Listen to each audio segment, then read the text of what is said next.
घुमंतु समाज से सीएम योगी ने लखनऊ में संवाद किया। सीएम आवास पर डीनोटिफाइड, नोमैडिक और सेमी नोमैडिक ट्राइब समाज के प्रतिनिधियों ने सीएम योगी से मुलाकात की और संवाद किया। समाज कल्याण राज्य मंत्री असीम अरुण मौजूद रहे और मौके पर सीएम योगी ने विमुक्ति और घुमंतु समाज को स्वतंत्रता सेनानी बताया। डबल इंजन की सरकार घुमंतु समाज के विकास के लिए काम कर रही है।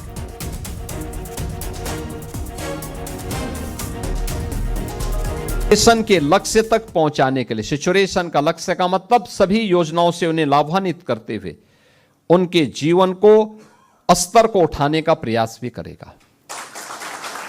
घुमंतु जातियों के साथ साथ अनुसूचित जाति जनजाति के बच्चों के लिए सरकार ने अभी तक आश्रम पद्धति के विद्यालय प्रारंभ किए हैं, जहां पर उन बच्चों को अत्याधुनिक शिक्षा दी जाती है, उनकी लॉजिंग फूडिंग की फ्री में व्यवस्था की जाती है। श्रमिकों के बच्चों के लिए अटल आवासीय विद्यालय प्रारंभ किए गए हैं और अटल आवासीय विद्यालय के माध्यम से उन्हें अत्याधुनिक सुविधा उपलब्ध करवाई जा रही है।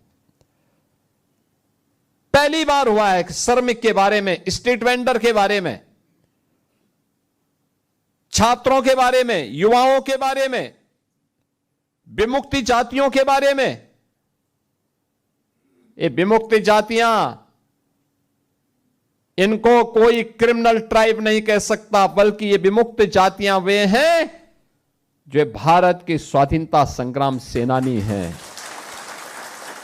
और स्वाधीनता संग्राम सेनानी होने के नाते जो सम्मान उनको प्राप्त होना चाहिए था, उस सम्मान को देने के लिए ये डबल इंजन की सरकार निकली है और उसी सम्मान को प्रदान करने के लिए हम बार बार आपके बीच में आते हैं।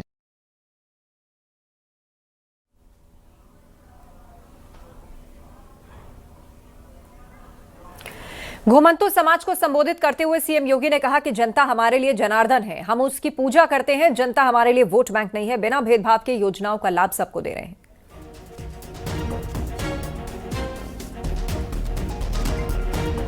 तो सीएम योगी ने बड़ी बातें कही, बिना भेदभाव के योजनाओं का लाभ सबको दे रहे हैं।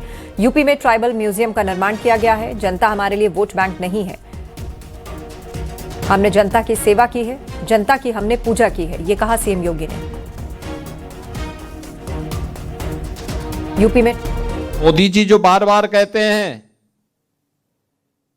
कि जिसको कांग्रेस और समाजवादी पार्टी ने जिसको पूछा नहीं,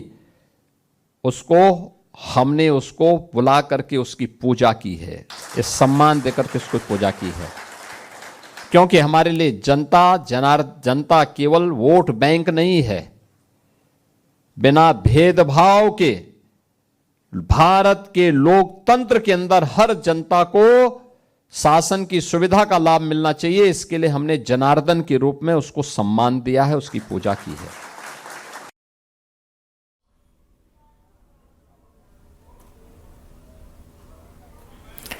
कानपुर लखनऊ एक्सप्रेसवे में निर्माण संबंधी गंभीर खामियां मिलने के बाद national highway authority of India यानी एनएचएआई ने अब बड़ी कार्रवाई की है। 63 किलोमीटर लंबे इस एक्सप्रेसवे के किलोमीटर 64 के पास करीब 300 मीटर हिस्से में स्लिपेज यानी कि सड़क धंसने की घटना सामने आई थी और उसके बाद फौरन मरम्मत का काम शुरू कराया गया और पूरे मामले की तकनीकी जांच के आदेश दिए गए। 13 जुलाई को इस एक्सप्रेसवे की शुरुआत हुई थी, लेकिन 2 महीने से कम समय में करीब 15 जगहों पर सड़क धंस गई।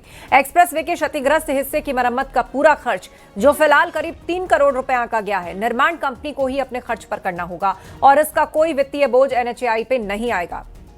मरम्मत पूरी होने तक कानपुर लखनऊ एक्सप्रेसवे पर टोल वसूली नहीं होगी।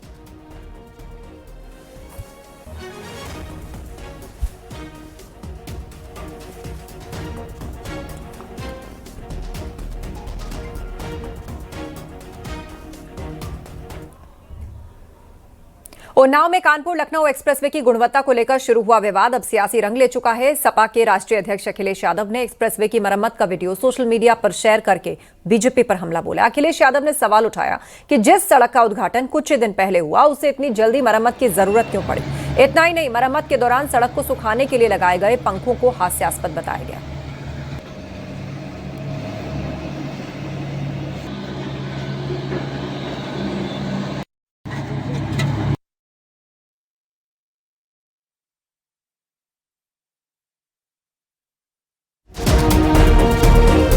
विरोध बढ़ने पर पंखों को हटाकर साइड किया गया। सड़क को सुखाने के लिए इस तरह पंखे लगाए गए थे, इसको हास्यास्पद बताया गया और उसका मजाक उड़ाया गया।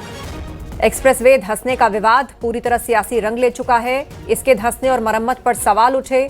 ये पंखे लगाए गए इसको सुखाने के लिए, उसको हास्यास्पद बताया गया। हालांकि ये सब होने के बाद इन पंखों को साइड कर दिया गया।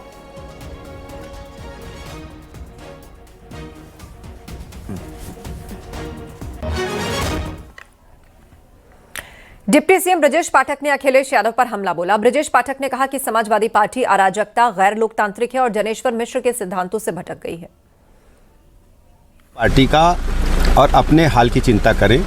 समाजवादी पार्टी अराजकता, गैर लोकतांत्रिक और पूज्य जनेश्वर मिश्र जी के सिद्धांतों से भटक चुकी है।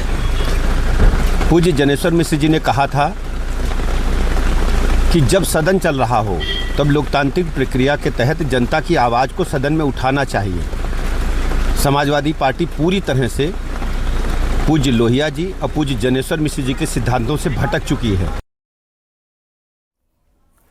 यूपी के डिप्टी सीएम केशव मौर्य पर एआईएमआईएम चीफ ओवैसी ने हमला बोला। मदरसा के छात्रों को आतंकी से जोड़ने पर हमला बोला।